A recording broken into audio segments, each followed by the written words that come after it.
بسم اللہ الرحمن الرحیم۔ ناظرین، حضرت زبیر بن کلاب رضی اللہ تعالیٰ عنہ صحابی رسول ہیں۔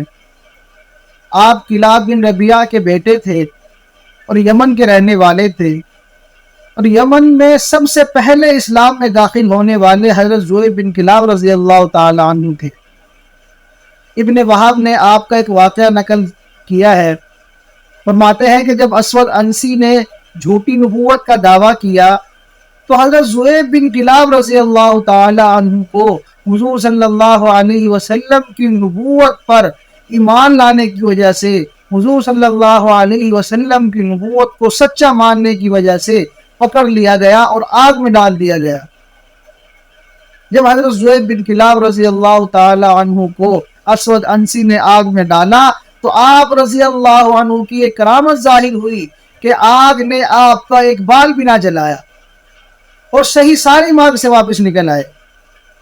جب یہ واقعہ رسول اللہ صلی اللہ علیہ وسلم کے پاس پہنچا تو حضور صلی اللہ علیہ وسلم نے خوشی کا اظہار فرمایا اور اپنے صحابہ سے واقعہ ذکر فرمایا۔ اس مجلس میں حضرت عمر رضی اللہ عنہ بھی موجود تھے۔ حضرت عمر رضی اللہ عنہ یہ واقعہ سن کر فرمانے لگے، اے اللہ، آپ کا شکر ہے کہ آپ نے ہماری امت میں بھی خلیل اللہ جیسے پیدا فرمائے ہیں۔